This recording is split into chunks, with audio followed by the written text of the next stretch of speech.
નમસ્કાર, આપ જોઈ રહ્યા છો spark today news. Mitesh foundation charitable સેવા ટ્રસ્ટ વડોદરાને 6 વર્ષ પૂર્ણ થવા પર વડોદરા શહેરના દિવાળીપુરા કોર્ટ પાસે આસપાસ રહેતા જે જરૂરિયાતમંદ અને મજૂર વર્ગના લોકો છે તેઓને રાત્રિનું ભોજન અને સાથે જ બાળકો માટે સ્વેટરનું વિતરણ કરવામાં આવ્યું. 300થી વધુ લોકો માટે રાત્રિ ભોજનનું આયોજન કરવામાં આવ્યું હતું. 100 જેટલા બાળકો માટે શિયાળાના સ્વેટરનું વિતરણ કરવામાં આવ્યું, જેમાં સંસ્થાના ટ્રસ્ટી ચિરાગ રોહિત, અમિત પરમાર, પ્રશાંત સિંધા, રાહુલ પટણી, વૈશાલી પટણી, પારુલ મકવાણા, કવિતા સોલંકી અને સંસ્થાના પ્રમુખ ટ્રસ્ટી મિતેશ મકવાણી હાજરીમાં આ ખાસ વિતરણ કરવામાં આવ્યું.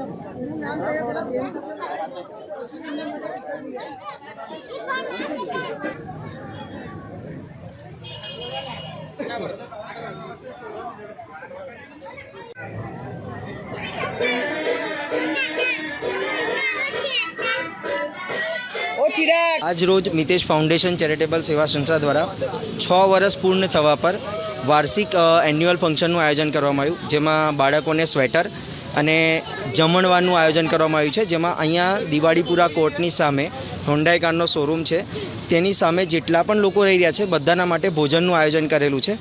તો અમારો એક જ ઉપલક્ષ છે કે ફૂલ નહીં ને ફૂલની પાંખડી જેટલી સેવા થવી જોઈએ સમાજ માટે. અને અનેક કાર્યો કરતા આવ્યા છે. જૂના કપડાના વિતરણ છે, જમણવાર છે, તહેવારો પર, ધાર્મિક તહેવારો પર પ્રોગ્રામ. આ કન્ટિન્યુઅસલી અમારી સંસ્થા દર મહિને ઓછામાં ઓછા 2 થી 3 એક્ટિવિટી તો કરે જ છે. અને આ અમારો વાર્ષિક ફંક્શન છે. તો એક જ મારો સંદેશ છે કે જીવનમાં જે કમાઈને એ કમાઈમાં એક સમાજનો હિસ્સો પણ હોય છે.